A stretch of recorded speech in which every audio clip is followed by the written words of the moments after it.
Putting it in its most simple form, you're putting your money into investment when you're putting your money into something and looking to get out more than what you'd put in the first place.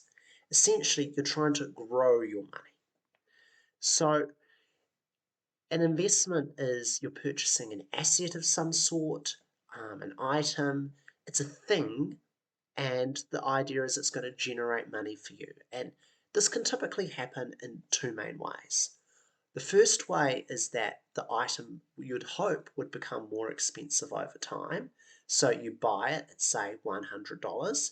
It goes up in value to $120. You sell it for $120 and you make a gain of 20. So that's known as a capital gain. The second option is that the item is earning you money. So it could be, for example, getting a dividend from a share.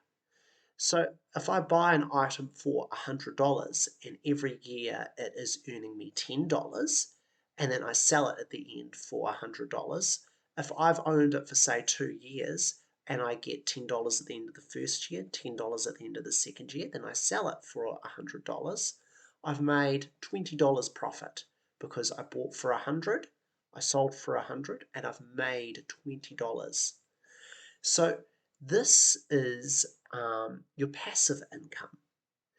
Now, when you're buying an asset to invest in, that doesn't necessarily mean it's going to be successful.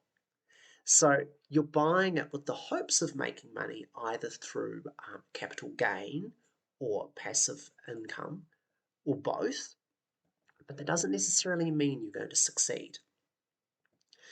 Take housing markets, for example. Sometimes the price goes up, sometimes the price goes down. Sometimes the price stays the same. Some people buy houses to live in. Some people buy houses to rent to others. There's a lot of different options that are out there. The main goal, though, of investment essentially is making your money work for you. Instead of taking those dollars and burying them in the ground somewhere, you're trying to go and when you earn that money, you're trying to grow it so you get more of it, making it do the work for you, or at least partially.